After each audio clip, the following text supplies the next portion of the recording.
Mari kita membaca dari Yohanes pasal ke-20.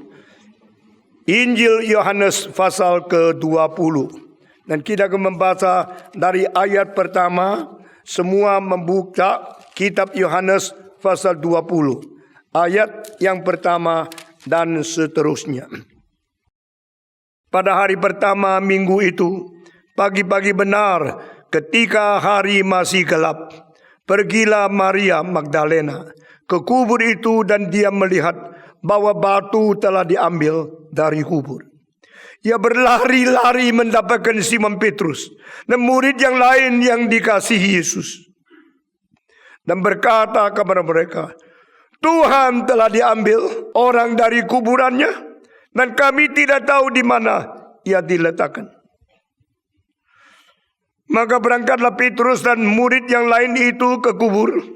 Keduanya berlari bersama-sama. Tetapi murid yang lain itu berlari lebih cepat daripada Petrus, sehingga lebih dahulu sampai di kubur. Ia menjenguk ke dalam dan melihat kain kapan terletak di tanah. Akan tetapi ia tidak masuk ke dalam. Maka datanglah Simon Petrus juga menyusul dia dan masuk ke dalam kubur itu. Ia melihat kain kapan terletak di tanah. Sedang kain peluh yang tadinya ada di kepala Yesus tidak terletak dekat kain kapan itu, tetapi agak di samping di tempat yang lain dan sudah tergulung atau keadaan tergulung.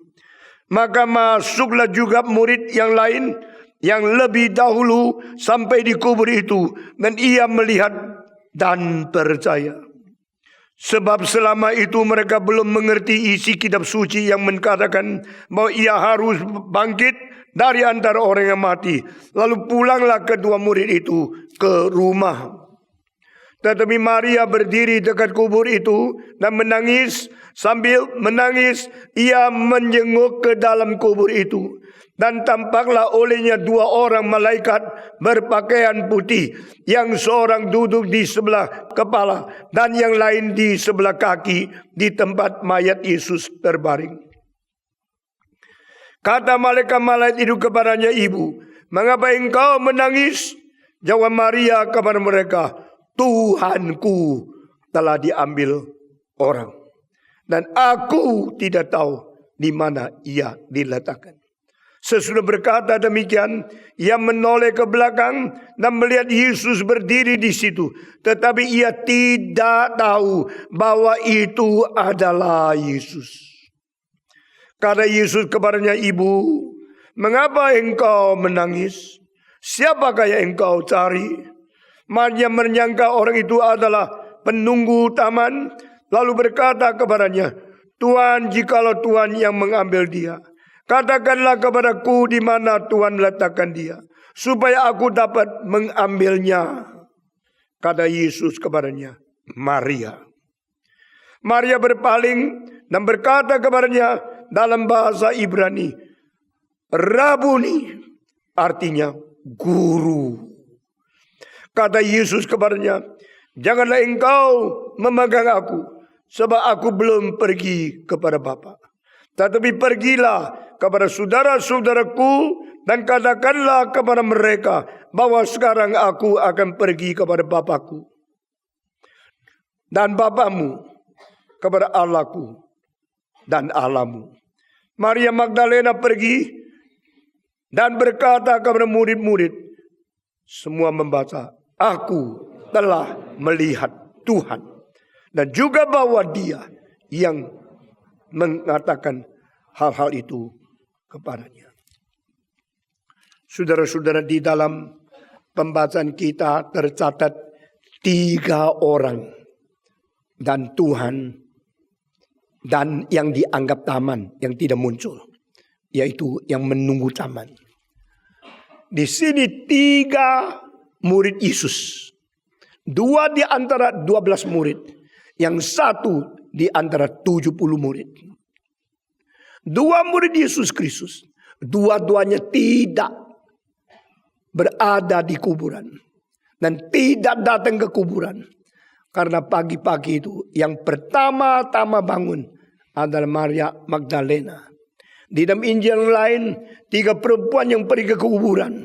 Di Injil Yohanes catat satu yang penting, yang lain tidak disinggung sama sekali. Maria Magdalena, mengapa begitu pagi bangun? Dia paling memperhatikan kematian Yesus Kristus. Di antara orang-orang yang pergi melihat di mana Yesus dikubur, dia salah satu yang mengetahui paling tepat. Itu sebab dia tunggu 1 hari. Tunggu 2 hari. Kenapa hari kedua harus dia tunggu? Karena hari itu hari Sabat. Tidak boleh kerja apa-apa. Jadi dia tunggu sampai hari Sabat sudah lewat. Pada pagi yang ketiga, pagi-pagi, maka dia datang ke kuburan. Waktu dia datang ke kuburan, dia kaget. Karena batu yang menutup kuburan itu sudah tidak ada. Ini berarti kuburan sudah dibongkar. Ini berarti sudah terjadi seru pencurian. Mayatnya itu tidak ada di dalam. Waktu dia melihat, tidak melihat jasad Yesus, tidak melihat tubuh Yesus.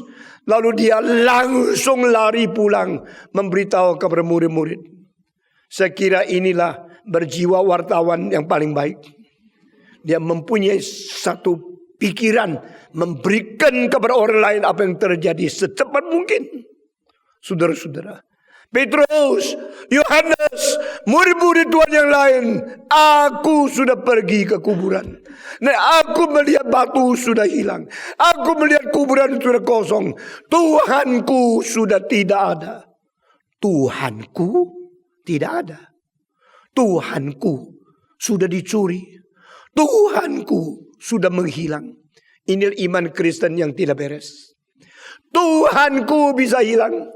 Tuhanku bisa dicuri. Tuhanku tidak bisa menjaga diri. Inilah iman kekristenan yang terjadi bagi banyak orang yang belum mengerti, belum mengalami akan kuasa daripada Allah itu sendiri. Setelah dengar kalimat itu, di antara murid-murid, 2 orang langsung berangkat. Petrus langsung berangkat. Yohanes langsung berangkat. Tidak boleh tunggu lagi. Ini peristiwa terlalu penting. Saya mau tanya 2 pertanyaan. Bagaimana murid yang lain? Di mana mereka? Pertanyaan kedua. Mengapa Petrus, Yohanes berada bersama pada pagi-pagi itu di tempat ini? Dan mengapa mereka tidak kembali ke Galilea? Saudara-saudara, mereka dari 3,5 tahun yang lalu pamit sama papanya, pamit sama istrinya, pamit sama rumahnya. Kita mau mengikut Yesus. Buat apa ikut Yesus? Kenapa? Bukankah engkau cari ikan di Galilea? Bukankah engkau di sini mempunyai usaha yang sangat sukses? Tidak. Usaha Galilea, ikan yang paling baik yang kita kirim untuk kaisar di Roma, mendapatkan uang yang banyak tidak ada arti, karena Yesus memberikan pengharapan dia menjadi Mesias. Dia akan mendirikan kerajaan Israel yang sudah dirobohkan. Dia akan membangun kembali tata Daud yang sudah dirobohkan. Dan kita akan revolusi. Kita akan menang. Kita mempunyai hari depan yang besar. Ikut Yesus Kristus. Saya mungkin jadi menteri dalam negeri, menteri luar negeri. Ini baru pengharapan untuk engkau. Petrus minta pamit sama istrinya. Yohanes minta pamit sama mamanya. Lalu mereka mengikuti Yesus Kristus. 3 tahun kemudian, 3,5 tahun sesudah mengikuti Yesus Kristus, ternyata apa yang dimimpikan semua menjadi kosong. Apa yang diidamkan semua tidak terjadi. Yesus yang mereka mengharapkan sendiri dipaku di atas salib. Mereka mengetahui sudah hancur mimpinya. Sudah hancur dan roboh segala angan-angan mereka. Dan mereka melihat Yesus dipaku di atas salib. Sekarang 2,5 hari. Yesus di mana tidak tahu. Kabar pertama, mayatnya pun tidak ada. Saudara bisa membayangkan kecewaan itu berapa besar. Maka Petrus harus pergi. Yohanes harus pergi. Saudara-saudara yang melukiskan di dalam sejarah, 2 murid pergi ke kuburan, hanya 1 orang. Dan lukisannya begitu indah. Berada di d'Orsay Museum di kota Paris. Di seberang daripada itu Museum Louvre di seberang daripada sungai Sahin.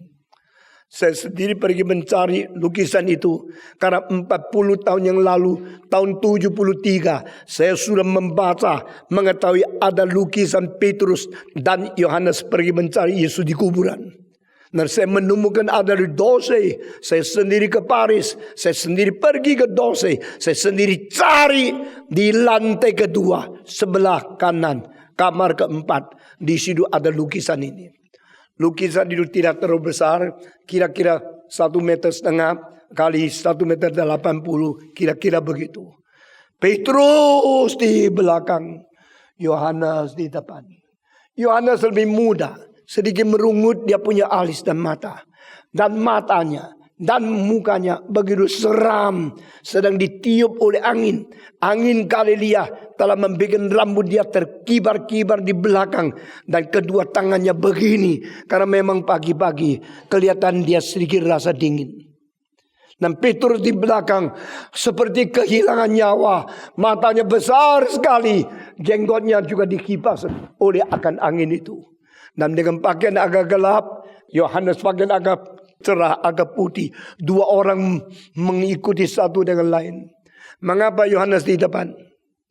Mengapa Petrus di belakang? Saya membaca literatur, Peter is older than him, so his speed is not as fast as John. Yang muda lari lebih cepat, dan Petrus lebih tua, ketinggalan sedikit. Muka Petrus penuh dengan kesedihan. Matanya besar melihat. Seolah-olah mau cari tahu, am I forgiven? Is he still want to receive me as his disciple? Where is he now? Mereka penasaran, maju ke depan. Lukisan itu sangat-sangat indah. Bagi saya ekspresi perasaan daripada sesuatu pengharapan, tetapi tidak tahu, mungkin tidak ketemu Yesus dari Yohanes. Dan satu lagi dari kekhawatiran kalau tidak diampuni oleh Yesus Kristus. Sekarang ada ekspresinya di dalam muka Petrus. Mereka menuju ke sana. Dan saudara-saudara, kitab suci yang kita membaca, mereka sudah sampai di kuburan. Lalu Yohanes tiba dulu. Waktu dia tiba, dia melihat, langsung tangkap apa yang terjadi. Yaitu kain daripada badan itu sudah gelewer ke tanah. Tetapi kain dari kepalanya tergulung masih berada di atas. Ini berarti terpisah tempatnya. Apa artinya ini? Saudara-saudara sekalian, Yesus sudah dicuri atau Yesus sudah bangkit? Petrus datang melihat, sudah lihat, tidak bicara apa-apa. Tapi Yohanes masuk ke dalam melihat kedua hal ini. Alkitab mengatakan dia langsung percaya. Saya memperhatikan setiap kalimat yang dicatat di dalam Injil. When John saw this, he immediately believed. Dia langsung dia percaya. Inilah gambaran dari Dose Museum. Coba lihat muka dari Yohanes, muka dari Petrus. Aku pernah 3 kali menyangkal dia. Apakah dia masih mau terima saya? Yohanes dengan penuh iman, harap menemukan Yesus bangkit, bukan dicuri. 2 berlari ke kuburan. Sudah stop, kita dengar terus. Lalu saudara-saudara, kedua kain yang berada di depan dan yang di belakang, yang ada di tempat kepala dan ada di tanah, berarti sudah pernah kakinya menginjak, tetapi kepalanya barangnya ditaruh di situ. Ini tanda apa? Tanda Yesus dicuri? Saudara-saudara, kalau ada orang mencuri mayat, itu pasti 2 sebab. Sebab pertama, terlalu sayang sama orang itu, sehingga mayat pun dicintainya. Kedua, harus memusnahkan mayat ini supaya tidak ada pemimpin yang boleh menerus mengikut dia. Ini adalah psikologi, saudara-saudara. Kalau Yesus jenazahnya dicuri, saya tanya kenapa dicuri? Yesus kenapa dicuri? Ingatlah, hanya mengerti tentang bagaimana menyelesaikan jenazah dari orang besar yang pernah ada di hidup dunia, boleh bikin tesis yang besar. Tidak usah doktor teologi daripada Harvard atau mana. Kalau engkau selidiki Alkitab, jenazah pertama yang tidak boleh ada di dunia, yaitu jenazahnya Musa. Malaikat sama setan merebut jenazah Musa. Karena apa? Peninggalan jasad Musa akan mengakibatkan penyembahan berhala yang paling besar. Musa orang begitu agung. Oh, Musa begitu besar. Jasanya membuat imigrasi terbesar. Ini satu transmigrasi untuk 2 juta manusia. Dipimpin oleh seorang yang tidak bawa koki. Yang tidak ada restoran. Yang tidak mungkin ada pasar jualan makanan. Di padang belantara semua mesti mati. Dia berani bawa. Berani membawa 2 juta manusia keluar dari Mesir. Lalu biar mereka sampai di padang belantara setiap hari tidak tahu makan apa. Akhirnya bukan saja hidup 40 tahun Tuhan pelihara. Sepatu mereka tidak pecah. Pakaian mereka tidak rusak. Dan mata Musa sendiri tidak kabur. Sampai umur 120 tahun. Tetap tajam seperti orang muda. Ini semua mujizat, saya tidak usah ulangi lagi. Saudara baca kitab suci harus mempunyai kesadaran. Kenapa? Karena setiap kali saya khotbah berlainan, khotbah lagi yang sama tetap berlain. Karena hati saya terus memikirkan tidak habis-habis firman Tuhan yang hidup limpah, yang tinggi, dalam, lebar, dan yang begitu panjang artinya. Saudara-saudara, Musa punya jasad harus disingkirkan. Kalau Musa sudah mati, dikuburkan, mereka akan bikin kuil yang besar. Mereka membuat satu bait Allah yang kedua. Ini adalah bait untuk Allah. Ini adalah bait untuk Musa. Karena Allah pakai Musa menjadi pemimpin. Saudara-saudara, Yesus Kristus tidak boleh ada kuburannya. Kalau Yesus ada kuburan, itu akan menjadi tempat ziarah yang paling besar di dalam seluruh sejarah. Biar pendiri agama ada kuburan, tidak boleh ada kuburan Yesus. Dia harus bangkit, dia harus naik ke surga. Karena dia bukan dari dunia ini. Sekarang dengan Yesus Kristus bagaimana? Dicuri aja. Kalau dicuri, tidak ada orang tahu di mana dikuburkan. Tidak ada orang bisa datang untuk kelilingi kuburan, bikin kampanye saben hari-hari. Tapi Yesus Kristus dicuri oleh siapa? Tuhan tidak izinkan Yesus jasadnya dicuri. Sebagaimana Tuhan tidak mengizinkan setan memelihara jasadnya Musa. Anak malaikat mengambil jasad daripada Musa. Lalu menanamkan dia di mana? Tidak ada seorang tahu sampai hari ini. In the whole history, only Moses and Jesus. No one knows where to find out their corpse. And Jesus was resurrected. Moses was hidden by angel Michael. Archangel Mikael telah mensimpan dia. Saudara-saudara, saya mau tanya, tubuh Yesus taruh di mana sih? Tubuh Yesus ditaruh di mana? Di dalam satu kuburan. Kuburan itu milik siapa? Milik seorang namanya Yusuf. Yusuf dari mana? Dari Arimatea. Kota Arimatea itu kecil sekali. Tapi kota itu menghasilkan seorang kaya sekali. Menghasilkan seorang agung sekali. Menghasilkan seorang moral tinggi sekali. Menghasilkan seorang yang pintar sekali.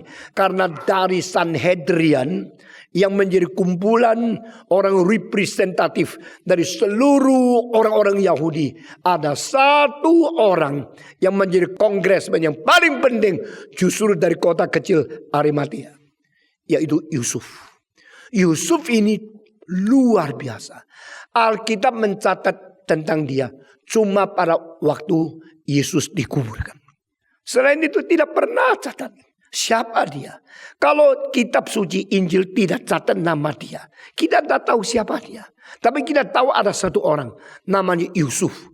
Yusuf Arimatea. Waktu Yesus lahir, seorang Yusuf menjadi papa yang memelihara dia. Waktu Yesus mati, ada seorang nama Yusuf yang mengkuburkan dia. Tuhan begitu ajaib mengatur semua ini. Yusuf Arimatea mempunyai uang kelebihan. Seperti engkau punya uang makan, masih cukup beli mobil. Mempunyai uang mobil, masih cukup beli sofa. Mempunyai uang sofa lebih mahal, beli jam yang mahal. Mempunyai jam yang besar, beli arloji lagi. Patek Philippe, Ultima Pique, atau beli Brigade, atau beli Roger Dubuis, yang lain-lain. Kayak kau punya uang lebih. Uang kalau lebih lagi. Yang nakal cari gundik. Yang tidak nakal bikin rumah kedua, bikin villa. Arimatia uang yang kebanyakan sampai selain mempunyai rumah, mempunyai villa, mempunyai apa? Mempunyai kuburan baru. Sebelum mati bikin kuburan. Oh, karena dia tahu dia pasti mati. Saudara-saudara. Dan sebelum mati sudah bikin kuburan. Saya kenal beberapa pendeta Tionghoa, pendeta Taiwan, pendeta Hong Kong. Sampai di Amerika, di Los Angeles, belum beli rumah, beli kuburan dulu. Lalu saya tanya mereka, kenapa lu beli kuburan dulu? Yuk, coba umur 40. Dia bilang, toh mesti mati kan. Lah kenapa beli kuburan dulu? Nggak cari rumah. Rumah terlalu mahal, kuburan murah. Nah waktu itu beli rumah 300.000 40 tahun yang lalu. Kuburan cuma 2.500. Nah kenapa beli kuburan dulu? Kuburan yang berarti itu Forest Lawn, kuburan yang terindah di seluruh dunia, cuma 2.500. Dan saben tahun naik harga. Ya saya tanam modal di sini dulu. Kalau besok saya belum mati, kuburan saya jual sudah untung 4 kali. Baru cari rumah, itu uangnya sudah tersimpan di situ. Saya kira ini orang hebat sekali loh. Anak pendeta sebelum cari kuburan, uang dana untuk pensiun sudah siap. Saudara-saudara, kadang-kadang saya dengar pendeta itu khotbahnya ke bau pensiun sekali ya.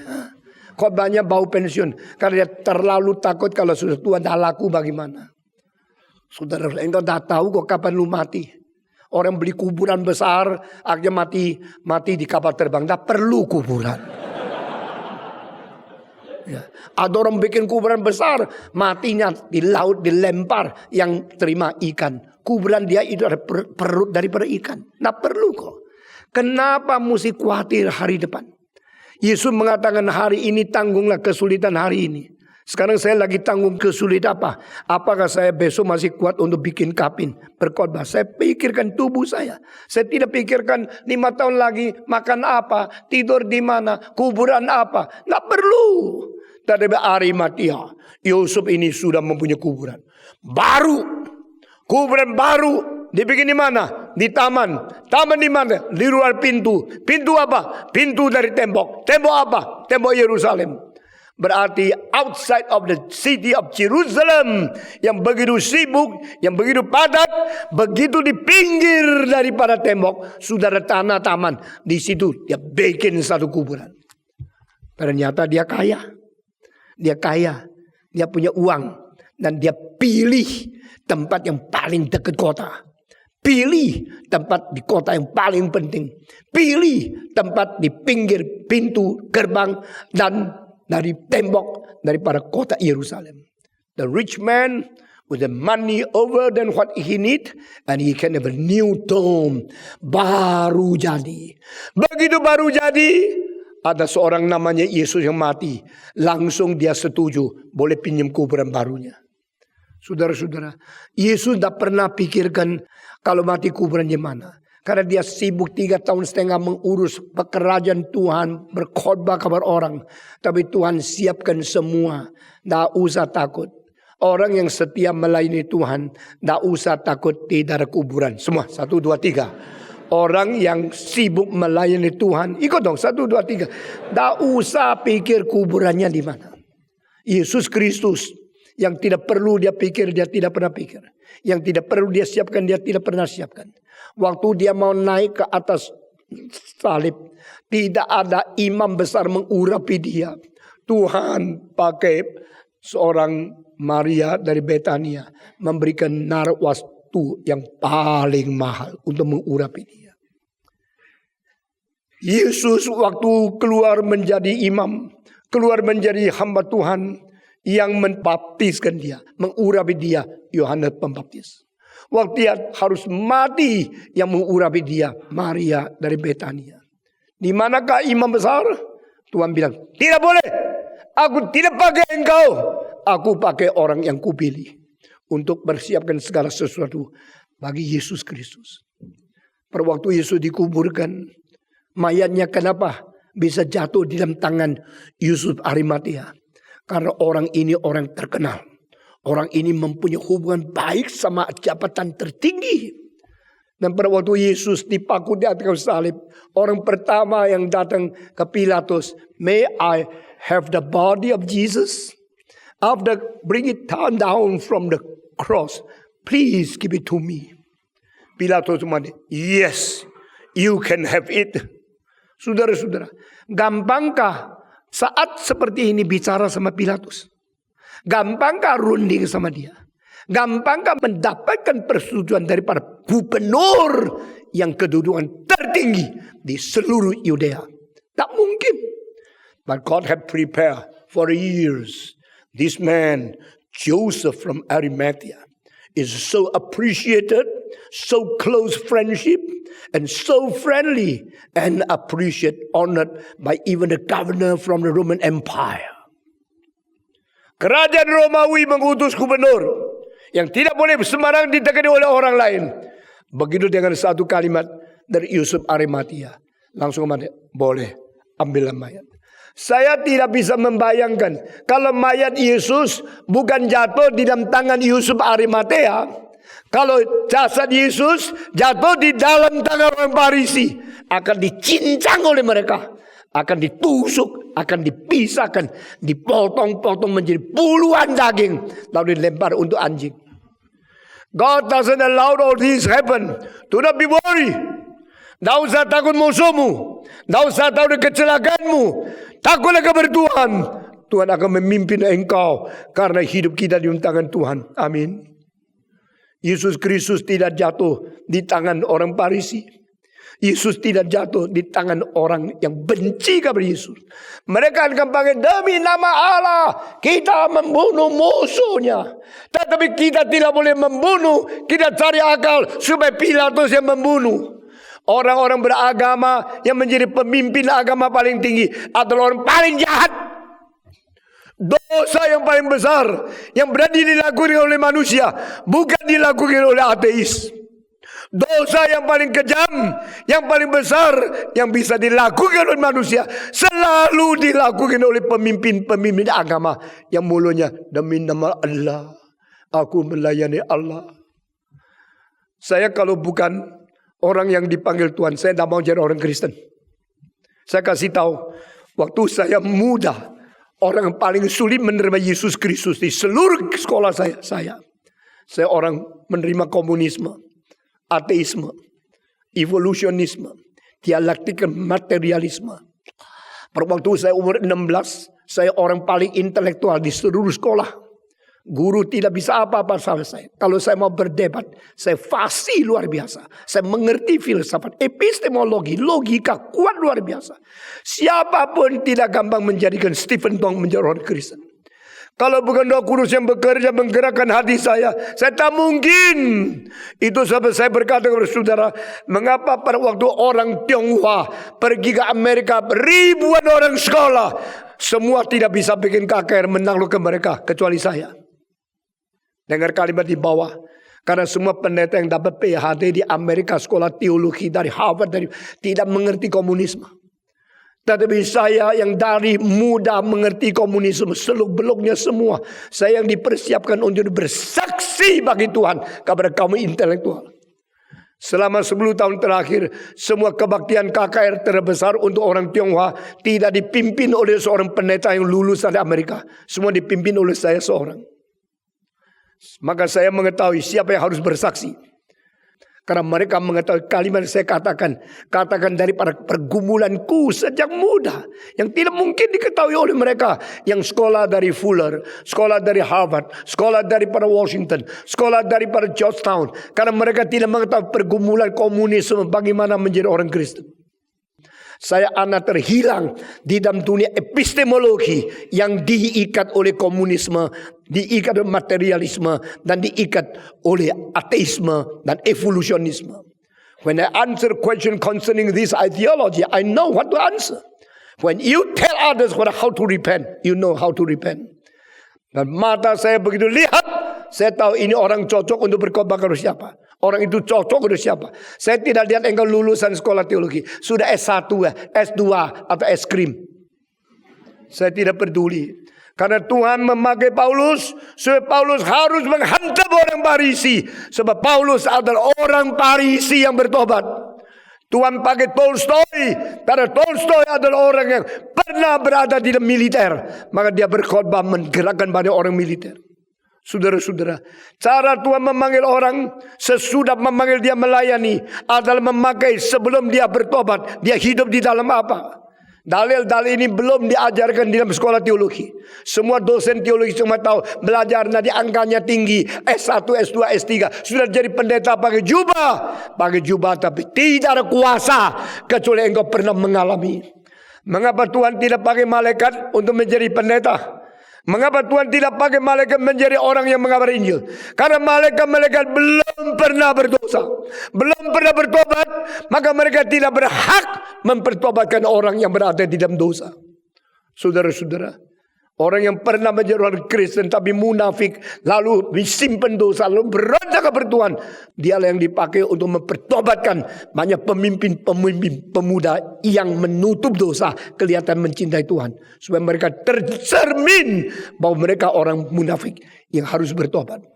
Demikian Tuhan pakai saya, karena saya pernah simpan diri belakang ateisme, evolusionisme, dialektik materialisme, komunisme. Tidak gampang menjadi orang Kristen. Tapi Tuhan menghancurkan saya. Dan saya berjanji, Tuhan kirim saya kemana saja.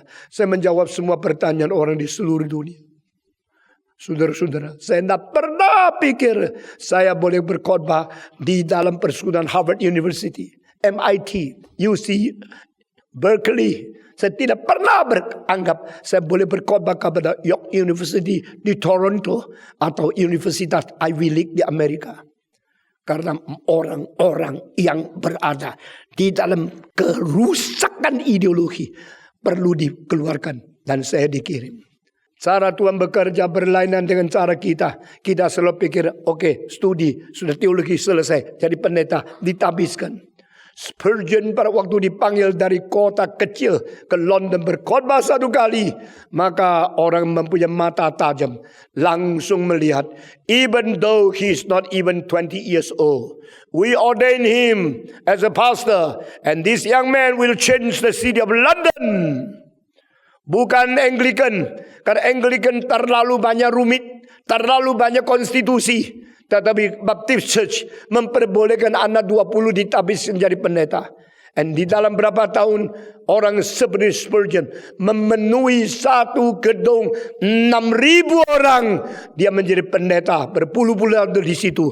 Tidak ada mikrofon. Saudara-saudara, Tuhan selalu bekerja berlainan dengan cara manusia, lainan dengan standar manusia. Yang menjadikan orang menciptakan jobs paling banyak adalah seorang namanya Steve Jobs. He created so many jobs. His name is Jobs. If he come ask for profession, he will get no jobs. Karena dia belum lulus. Saudara-saudara, saya melihat cara Tuhan bekerja lain sekali. Nah, saudara-saudara, demikian Yesus Kristus diatur 33 tahun setengah. Pada tahun pertama, seorang Nikodemus terbuka matanya, melihat apa yang ada pada Yesus. Saya tidak ada. Apa yang saya ada, dia ada. Apa yang dia ada, saya tidak ada. Siapa ini?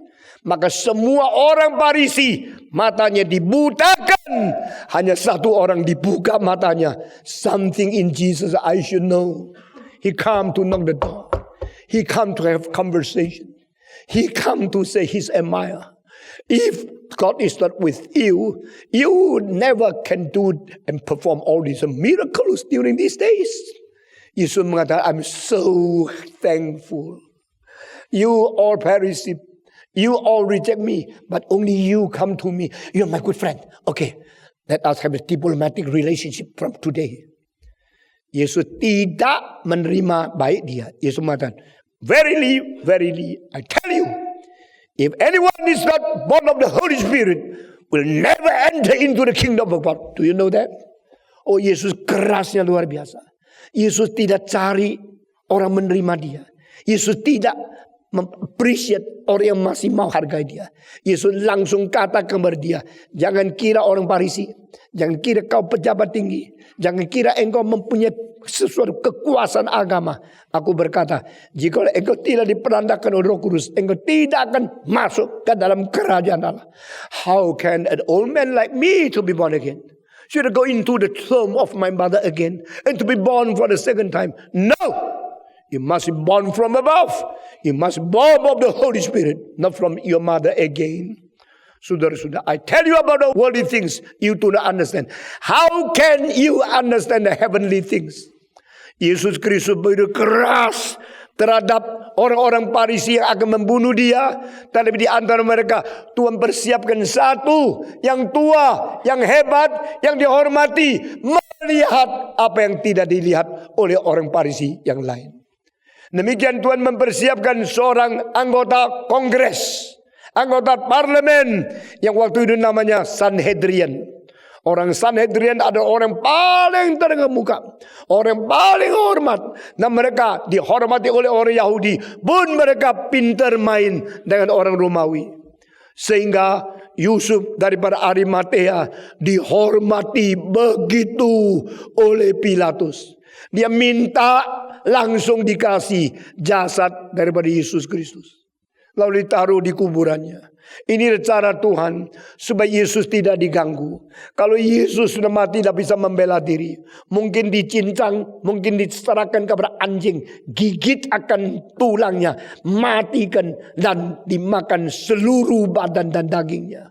Orang Yahudi benci Yesus sudah sampai ke dalam tulang karena Yesus tidak berkompromi. Yesus sengaja, saya pakai istilah sengaja, tidak dicatat di Alkitab. Lalu seorang yang sangat dekat dengan saya, berani, you pakai istilah sengaja. Saya bilang berani. Kenapa enggak berani? Karena 3 kali terjadi dia tidak mau berubah. Orang yang sakit 38 tahun, Yesus sembuhkan dia hari Sabat. Lalu orang yang buta, pasal 9, Yesus sembuhkan dia hari Sabat. Hari Sabat, hari Sabat, hari Sabat. Yesus melakukan mujizat, membangkitkan orang mati. Itu membuat mereka marah, tidak bisa mengampuni. Engkau pakai hari Sabat, bukan ini melanggar akan Taurat? Kemarin pagi dia bilang hari Sabat, Yahudi semua tidak bekerja, maka hari itu kesempatan setan bekerja. Hebatnya. Saya tidak pernah pikir ke situ. Saya bilang, ayo kita kerja yuk. Sebab orang Yahudi semua tidak bekerja, kesempatan kita bekerja. Itu sebab Yesus bekerja hari Sabat, setan jengkel sekali. Ini pentafsiran yang luar biasa. Saudara-saudara, setan bekerja hari Sabat karena tidak ada gangguan. Ada orang Yahudi semua tidak berani kerja apa-apa, setan bekerja. Sesudah itu Tuhan Yesus kerja hari Sabat untuk melawan setan. Saudara-saudara, ini benar. Saya dengar khotbah dia, saya bilang, this is very good, this is excellent, this is something we should understand from the Bible. Saudara-saudara, Yesus melakukan mujizat sengaja pakai hari Sabat, mengakibatkan kebencian Yahudi makin meruncing, dan akibatnya dia harus dipaku di atas kayu salib. Dan dia mungkin dicincang, mungkin dibunuh, dihancurkan jasadnya. Dan dagingnya dilempar untuk anjing untuk makan. Tapi Tuhan Allah bilang, no.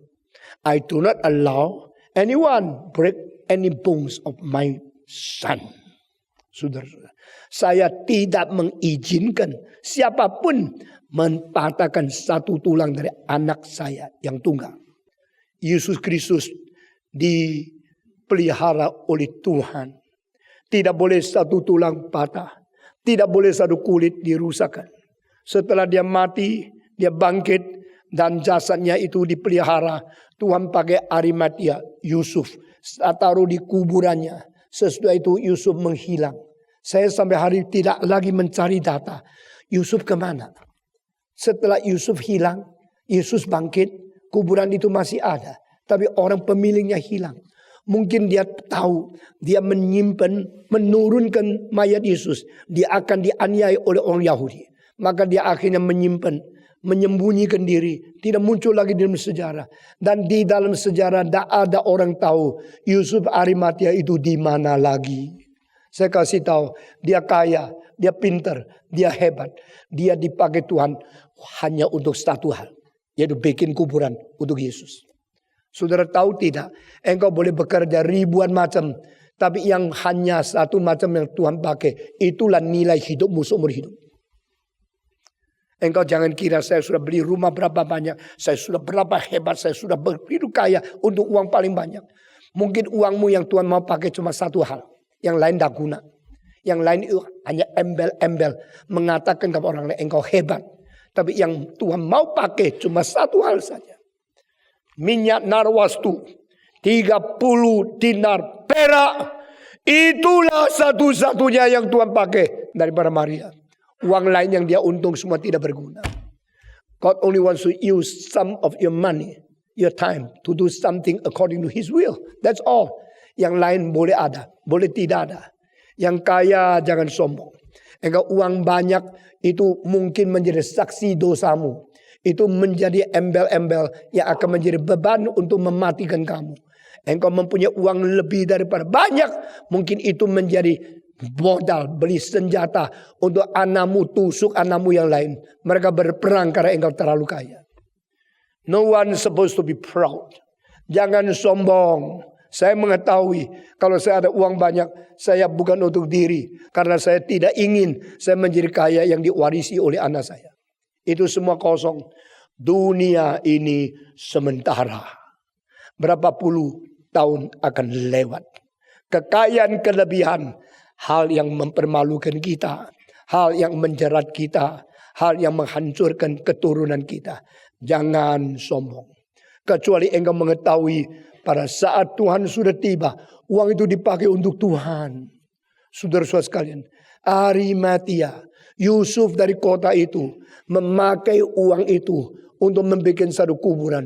Persis dalam sejarah perlu satu kuburan hanya untuk 3 hari dipakai, dan yang dikuburkan anak Allah yang tunggal, Yesus Kristus. Saudara-saudara, sesudah itu dia hilang entah kemana dan tidak perlu lagi. Sudah selesai tugas dia. Dan sekarang waktu Yohanes lihat kain kapan, lihat kepala yang ada gulungannya, dia langsung percaya. Petrus sudah lihat, tidak ada reaksi apa. Yohanes lihat, langsung percaya. Saya sangat tertarik dengan kalimat-kalimat seperti ini. Karena begitu banyak waktu kita melihat hal yang sama, tapi reaksi tidak sama. Kita mempunyai pengalaman yang sama, tapi respons tidak sama. Siapa yang peka, siapa yang melihat, dan melihat pimpinan Tuhan, melihat keajaiban, tangan Tuhan berada dalam sesuatu yang engkau lihat, engkau orang berbahagia. Saudara-saudara, orang begitu lihat kesempatan berdagang, begitu melihat kesempatan mereka cari untung, itu orang dagang yang pintar. Tapi orang yang melihat, langsung melihat pimpinan Tuhan, langsung melihat sesuatu keistimewaan Tuhan mau kerjakan sesuatu dalam sejarah, itu hamba Tuhan yang pintar. Saudara-saudara sekalian, Yohanes telah melihat langsung percaya. Kenapa? Karena kalau kain itu dibungkus untuk mayat, itu perlu rempah-rempah. Kira-kira dengan beratnya sekarang 45 kilo. Rempah-rempah, kemenyan dan obat-obat dan herbs yang puluhan kilo, berat sekali mati.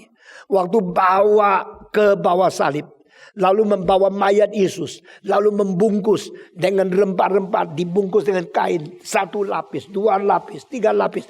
Akhirnya seperti mumi orang yang kira-kira umpama Yesus 70 kilo. Tambah lagi rempah-rempah 45 kilo. Lalu dibungkus dengan kain mungkin ada 10 kilo. Yesus sudah menjadi berapa kilo? Engkau hitung sendiri. 120 lebih kilo. Lalu diangkat jenazah 120 kilo pergi ke kuburan. Tidak ada Innova, tidak ada Mercy, pakai tangan. Waktu itu kalau orang Yahudi datang menyerang, langsung diambil. Berapa sulit mengkuburkan Yesus Kristus. Berapa berat yang harus digotong. Berapa orang yang diperlukan. Sudah masuk ke dalam lubang itu, mereka akan gulungkan batu yang perlu kira-kira paling sedikit 7 orang baru bisa menggerakkan batu. Karena batu itu tidak roda, Tidak ada engsel. Tidak ada lakher. Batu berat menutup pintu kuburan. Itu dengan susah payah dimasuk. Dan miring turun. Sehingga ada God yang telah menjadi persiapan itu. Nah, batu itu tidak boleh terlalu tipis. Kalau terlalu tipis dipecahkan dari depan. Langsung tidak orang bisa tambal. Kalau tidak orang bisa menempelkan. Maka kuburan itu menjadi kuburan yang baunya mayat itu keluar. Maka mesti tebal sekali. Dan itu perlu orang banyak sekali. Batu ini tidak boleh persegi. Kalau persegi tidak bisa goyang. Harus benar supaya bisa jalan. Bisa gerak. Dan itu harus rel yang mempunyai derajat mungkin 3 atau 4 derajat. Untuk turun. Sehingga didorong. Dia golong sampai di mentoknya ada tahanan. Pum! Sudah tutup. Tidak bisa kembali lagi.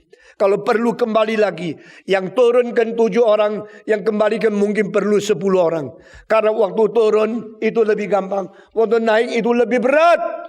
Itu sebab Yesus kalau bukan bangkit dari kuasa Tuhan Allah. Tak mungkin orang bisa mencuri mayatnya.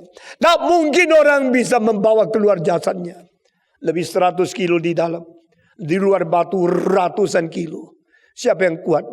Mereka mengatakan Yesus itu dicuri mayatnya. Ini semua omong kosong. Saudara-saudara, kalau engkau pernah mengetahui dan engkau selidiki orang Yahudi matinya bagaimana, kuburnya bagaimana, engkau mengetahui seluruh proses, engkau makin menghargai kitab suci. Di sini dicatat kain daripada tubuhnya jatuh di tanah, berarti sudah lepas. Tetapi kain kepala masih tergulung. Berarti belum lepas. Saudara perhatikan. Kepala itu bukan bola basketball. Bundar ya. Saudara-saudara. Kalau sudah dibungkus. Lepasnya gampang. Bukan. Justru kepala itu ada hidung. Ada kuping. Ada dagu di sini. Sehingga bentuknya gini-gini. Kalau sudah ikat gampang. Kalau keluar dah gampang. Kecuali engkau potong. Atau engkau lepas satu persatu. Rempah-rempah. Darah-darah. Yang sudah kering. Semua engkau lepas satu persatu. Baru bisa. Kepala itu sudah dibungkus. Bungkusan itu masih tergulung di situ. Ini tidak mungkin. Kecuali kuasa kebangkitan. Sehingga dia keluar. Tanpa dihalangi oleh kain-kain. Karena bentuk-bentuk tubuh. Yang lincip. Yang keluar. Itu telah membuat ikatan itu sukar dibuka. Saudara-saudara. Engkau jangan bilang apa. Tanganmu sudah dibungkus dengan kain. Lalu mau buka saja susahnya. Karena jari-jari ini menyangkut ini. Mau buka kecuali potong langsung. Paling gampang. Saudara-saudara. Tetapi gulungan kepala masih di situ. Begitu Yohanes lihat. Dia langsung percaya. Yesus bangkit. Saudara-saudara. Di sini kita melihat. Petrus. Yohanes. Lalu orang ketiga. Maria. Petrus sama Yohanes sudah melihat. Pulang tak tahu mau apa. Tapi Yohanes bilang. Pulang saya percaya. Kasih tahu orang lain. Yesus sudah bangkit. Sudah lihat? Belum. Kau tahu? Percaya. Kenapa percaya? Golongan ada di situ. Ini semua adalah iman kepercayaan. Maka Yohanes disebut Rasul Iman. Saudara-saudara. Sebenarnya Rasul Iman cocok untuk Paulus. Paulus yang bicara mengenai justified by faith. Justified by faith. Justification by faith. Bukan Yohanes. Tetapi Alkitab berkata. Seluruh kitab perjanjian baru. 270 kali muncul istilah pistos. Iman. Iman. Iman. Iman. 270 kali iman. Di antaranya 100 dikatakan oleh Yohanes. Di dalam Injil Yohanes. One among 2.7. 100 among 270. Daripada Yohanes. Dia beriman. Dia beriman langsung melihat kain kepala yang tergulung. Dia langsung beriman. Ini orang Kristen macam Petrus. Orang Kristen macam Yohanes. Satu macam lagi orang Kristen macam Maria Magdalena. Saya akan mengakhiri Maria Magdalena di dalam kira-kira 8 menit. Magdalena adalah seorang perempuan yang tidak layak. Orang perempuan paling tidak layak. Karena ini perempuan tidak beres. Apakah dia berzina kah? Apa dia rasuk setan kah? Apa dia pernah bergaul dengan agama yang lain? Dia orang paling dihina oleh orang Yahudi.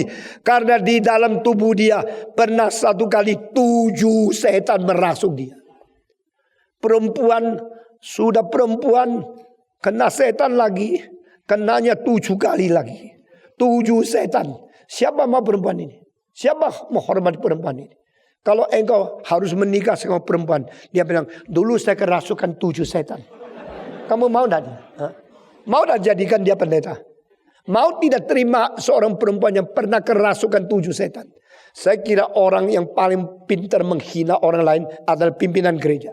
Tidak sekolah apa-apa. Pernah berbuat dosa. Orang begini bagaimana dipakai Tuhan? Saya berkata kepada saudara, dengar kalimat di bawah. Surga, orang pertama masuk, Firdaus, orang pertama diampuni, justru perampok. Amin. Bukan anak orang baik. Saudara-saudara sekalian, hari ini saya harus kasih tahu kepada saudara, 3 perempuan yang tidak ada layak, tidak ada syarat, tidak dipandang tinggi, tapi 3 membentuk manusia yang paling hormat di dalam riwayat Yesus Kristus. Pertama, anak perempuan mungkin umur 14, 15. Maria perawan. The Virgin Mary was very, very young. At that time, you engage a lady to a man, probably when she was still 13, 14. Mereka berkata, hey, perempuan yang bahagia. Roh Kudus akan naungi engkau. Engkau akan hamil. Dan engkau akan melahirkan anak Allah dari tempat yang maha tinggi. Who am I? How can it be? I do not want. This is too shameful for me. Tetapi ini kehendak Tuhan.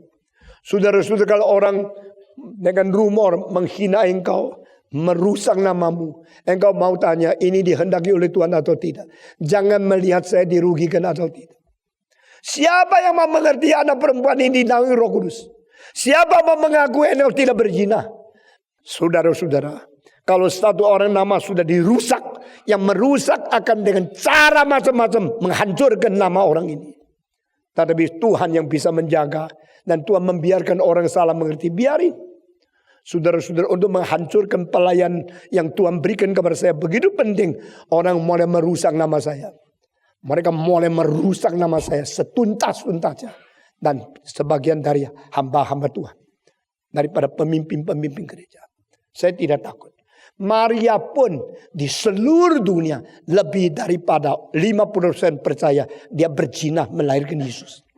Yang percaya Maria tidak berzina, yang percaya Maria dinaungi Roh Kudus hanya orang Injili, orang Reform yang setia kepada Alkitab.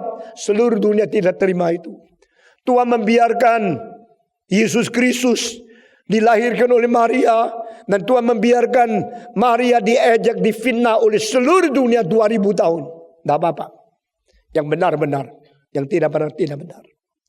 Tuhan pakai perempuan pertama di dalam hidup Yesus Kristus, namanya Maria, yang gendut kecil, umurnya cuma belasan tahun, untuk menjadi orang berjasa besar di dalam riwayat Yesus. Kedua, Tuhan memakai Maria dari Betani, yaitu adik perempuan daripada kakak yang namanya Marta, dan kakak daripada adik yang namanya Lazarus, untuk mendengarkan khotbah.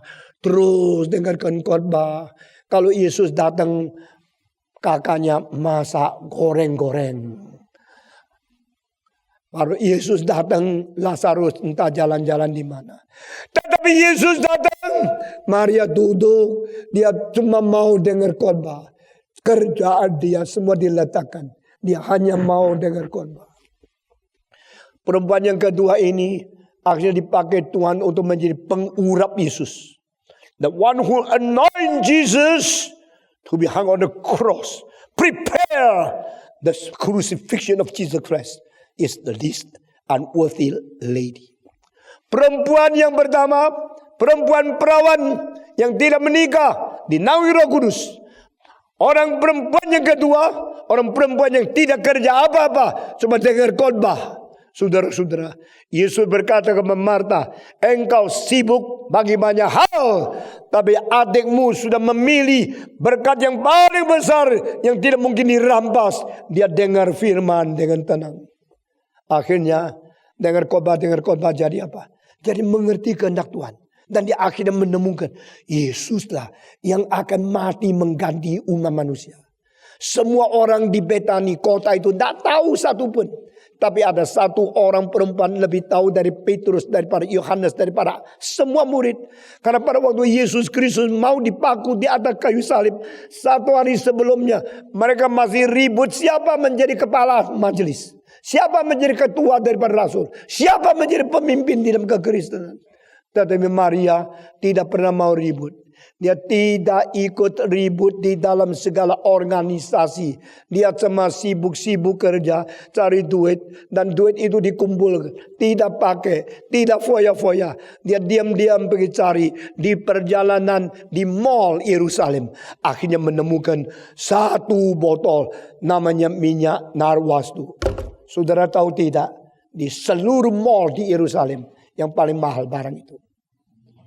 Satu botol minyak narwastu memerlukan pekerjaan 1 tahun ongkosnya tidak dipakai. Perempuan kalau mempunyai minyak narwastu itu, dia akan mempersiapkan pernikahan sendiri. Seumur hidup sedikit parfum saja, bikin dia wangi, bikin suaminya cinta sama dia. Tetapi Maria pada waktu melihat Yesus terakhir kali datang ke rumahnya, dia menghancurkan botol itu. Lalu mengurapi Yesus Kristus. Dia tidak mau botol itu masih baik.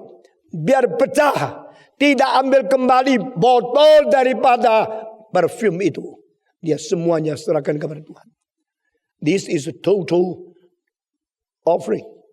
Total dedication. Completely give to our Lord. Saudara-saudara, pada waktu dia memberikan minyak narwastu itu untuk Yesus Kristus, orang tidak tahu apa yang dikerjakan. Dia mengerjakan hal yang seharusnya dikerjakan oleh imam besar. Karena imam besar harus memberikan sesuatu pelantikan kepada imam. Imam besar harus memberikan pelantikan kepada nabi. Imam besar harus memberikan pelantikan kepada raja. Yesus adalah raja. Yesus adalah nabi. Yesus adalah imam. Tetapi Yesus di dunia tidak ada orang melantik dia. Tidak ada orang memberikan sesuatu pengurapan kepada dia. Akhirnya Tuhan mengatakan, you or the high priest, you do nothing. You are not allowed to do this. I do not want my son to be anointed by you. So I use this young unworthy lady. Ini adalah orang perempuan kedua yang tidak layak. Tuhan pakai menjadi pelantik Yesus Kristus. Oh saudara-saudara, Yesus cuma dijamah 3 orang kepalanya. Saya percaya pertama, Simeon. Waktu dia umur 8 hari, mengalirkan darah pertama kali, mengganti dosa kita. Waktu Yesus disunat. Jesus shed his blood the first time when he was 8 days.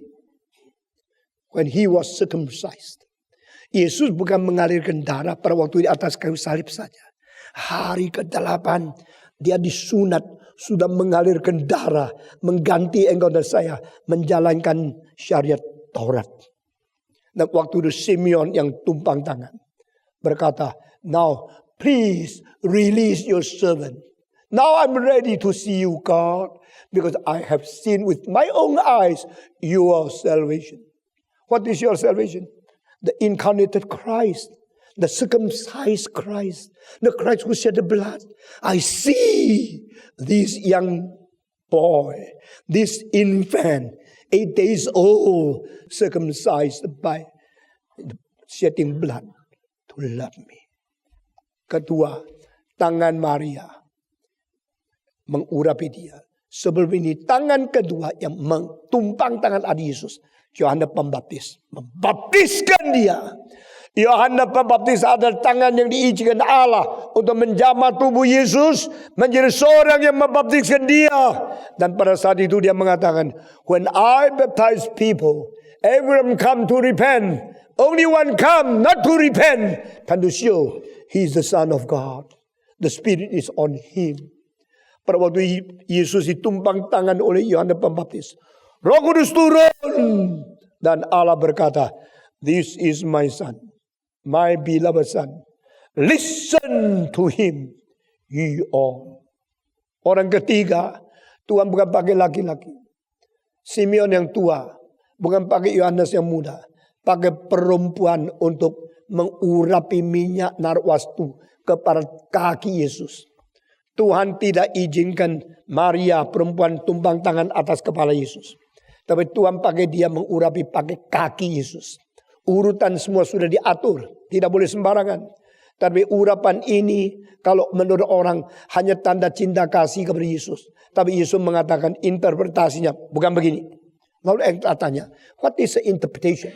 What is the true understanding? What the meaning of the now anointing you with this the perfume? Yesus mengatakan, jangan ganggu dia. Dia sedang melakukan hal ini untuk hari aku dikuburkan. She is preparing the day of my atonement. Saudara-saudara, apa artinya? I will die for all. I will die to be sacrificed myself, to be the ransom for you, all the sinners. I'm your savior. I'm your redeemer. But who anoint me to the redeemer? God is using the lady called Mary Bethany. Terlalu agung. Dan sekarang saya akan tutup. Wanita ketiga yang dipakai Tuhan adalah wanita yang pernah dirasuk setan 7 kali. Tuhan mengusir setan 7 keluar dari dia. Siapa dia? Maria Magdalena. Waktu lahir, Maria. Waktu pengurapan, Maria. Waktu mengabar Injil pertama, Maria. Do not despise the lady. Do not despise the women. Because in Christ's life, God used 3 unworthy lady to be most important person in this Savior's life. Kita bersyukur pada Tuhan. Maria, dia lihat, oh Rabboni.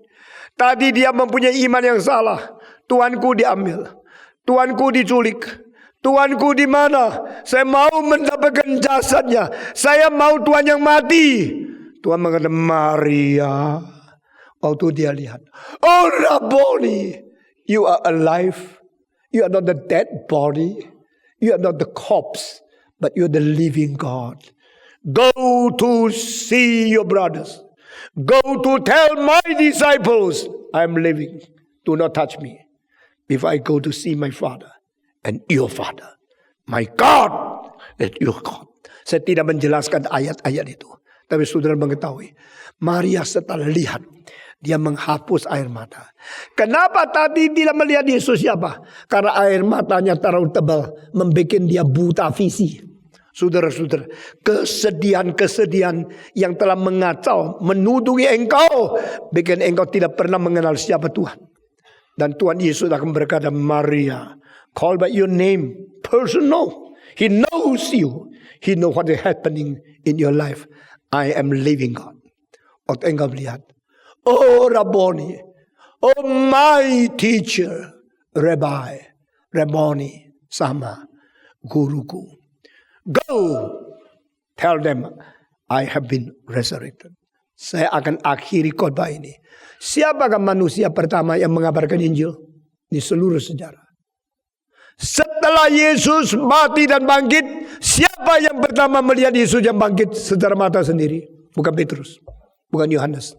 Petrus melihat kain itu, Yohanes melihat gulungan itu, tapi tidak melihat Yesus. Orang pertama yang melihat Yesus yang bangkit pertama di dalam sejarah adalah perempuan, bukan laki-laki. Hey you men, do not be proud. The first preacher is the lady. Ada orang tidak setuju perempuan berkhotbah. Saya tidak berani. Saya mengizinkan berkhotbah. Saya tidak akan tabiskan dia jadi pendeta. Tapi dia boleh berkhotbah. Kenapa? Alkitab katakan, yang pertama-tama memberitakan firman Yesus bangkit bukan orang laki-laki, orang perempuan. Biarpun saya tahu gereja reform di seluruh dunia tidak mentabiskan perempuan dan tidak izinkan perempuan naik atas mimbar. Tapi Stephen Tong tidak. Saya bukan orang tidak belajar kitab suci. Saya berkata kepada saudara, Tuhan tidak menghina perempuan. Tuhan bisa memakai perempuan menjadi pengkhotbah. Dan orang pertama yang masuk surga bukan orang Farisi, bukan paus, bukan pendeta, bukan uskup, bukan rasul. Yang pertama masuk ke dalam Firdaus adalah perampok.